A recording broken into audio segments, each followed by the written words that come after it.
Steve and Tricia, there was chaos in this busy shopping center. Crime tape is still up here at this home consignment store. A lot of generous people out here already. As you can see, look at this donation box. We got some $100 bills in there. Henderson police say 4 men worked together to abduct the 17-year-old and hold her for ransom. The gas pump seems to be pumping money right out of our wallets.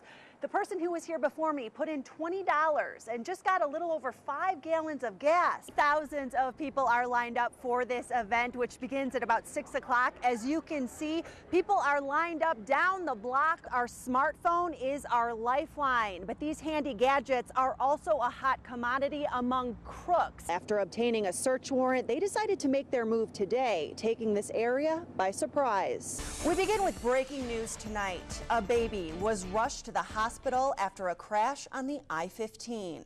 Thanks for joining us tonight. I'm Katie Crowther. We're told that infant is in critical condition. Families whose lives were forever changed here say the bigger responsibility still falls on drivers. Right now, investigators are telling us that they believe 3 officers fired their weapon. Steve, Henderson police tell me a 17-year-old boy fell into this wash. I just want to show you up close how fast this water is moving. It was moving even faster earlier today.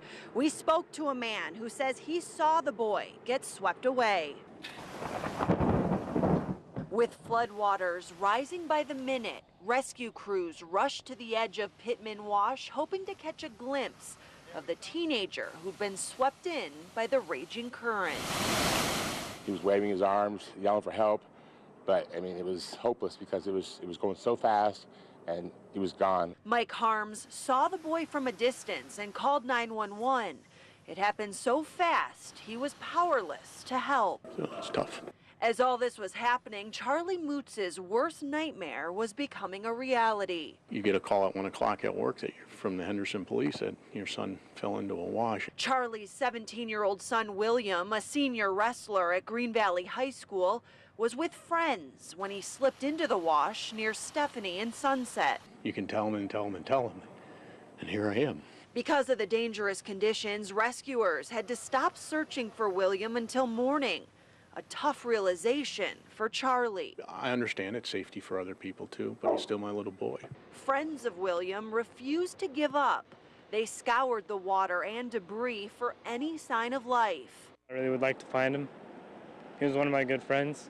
He was really outgoing and really fun to be around. With the water now slowly receding, family and friends are holding out hope for William, while also painfully waiting for some sense of closure. Not just inside stores, but outside too. And they have a bird's eye view. From here I can see this entire parking lot and most of the parking lot in that direction.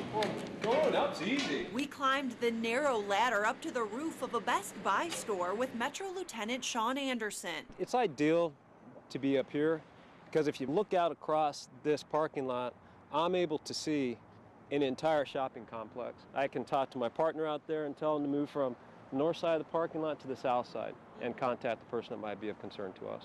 Having police up high, I'm looking for people that are lingering. And on the ground in unmarked cars and plain clothes is all part of Metro's holiday initiative to crack down on shoplifting and robberies. The bad guy is going to weave in and out of cars, looking for that cell phone, looking for that GPS.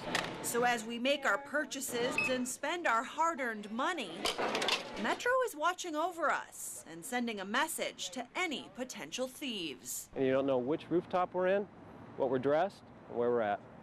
But we know where you're at. Tricia, it's been 8 months since Arturo and his family were attacked in their own home in the middle of the night.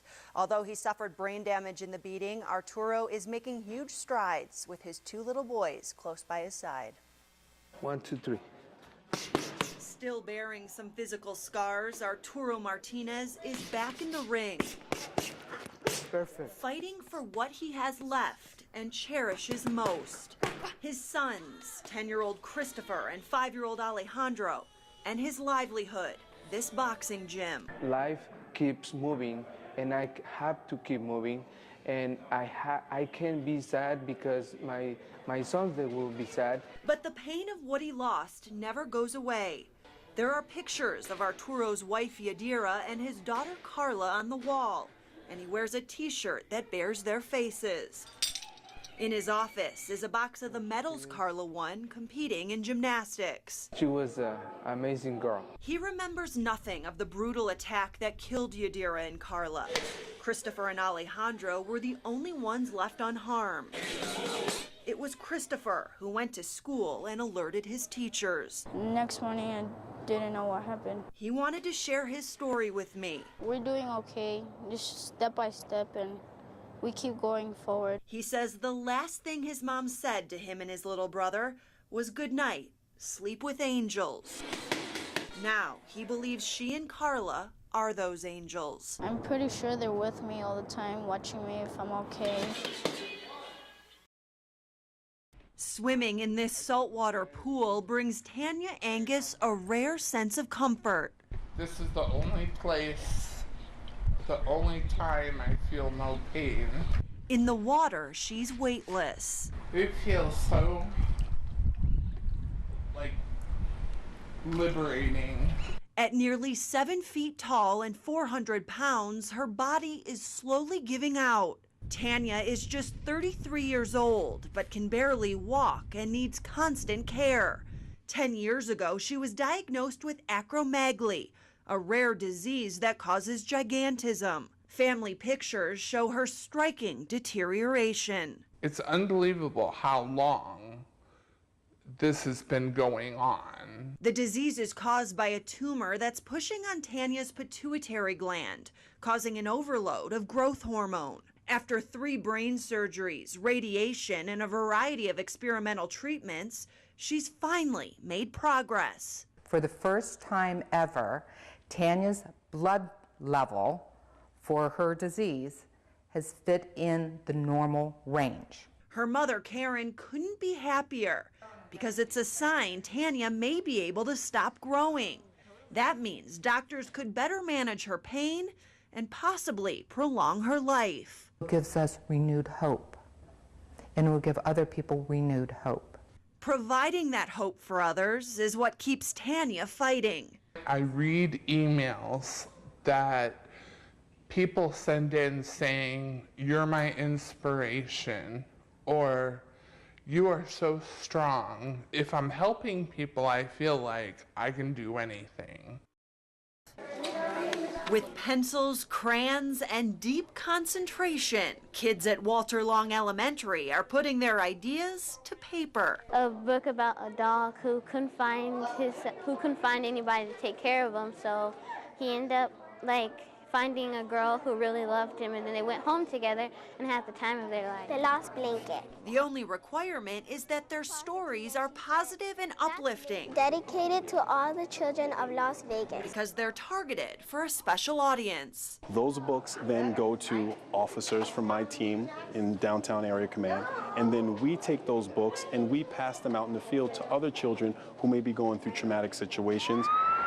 Whether at a crime scene, an emergency call, or out patrolling the streets, these books by kids, for kids, help Metro officers do their job. And this breeds a culture and an environment where police are approachable. Teacher Terry Smethurst, who helped start this Books to Smile program, says it also promotes reading and writing and helps her students find their voice. And to be a part of the solution, to be a part of what's going on good in their community. They're writing for a real audience, for the children of Las Vegas, and they're writing for a real purpose. Leading to a happier ending. And now she went home and she was a hero. For everyone involved. It means that my book means something to somebody.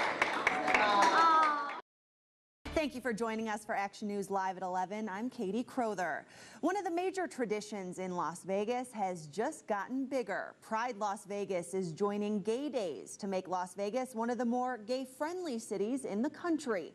A school in Henderson is being honored for excellence. Vanderburg Elementary was the only school in the entire state of Nevada to be named a National Blue Ribbon School. A brave surfer in St. Augustine, Florida, didn't let a shark attack get him down. Instead, he came away with a souvenir. A Southeast Valley neighborhood plagued by high crime and violence was taken over by hope today. Several local religious groups joined Metro officers for a prayer walk through the area to help bring about some positive change. Action News reporter Spencer Lubitz has the story. And can luck be in a name? One man who's millions of dollars richer says maybe. His name? David Fortune. The 53-year-old is now living up to his last name after scratching off the winning number in the New York City Lottery's $5 million cash game.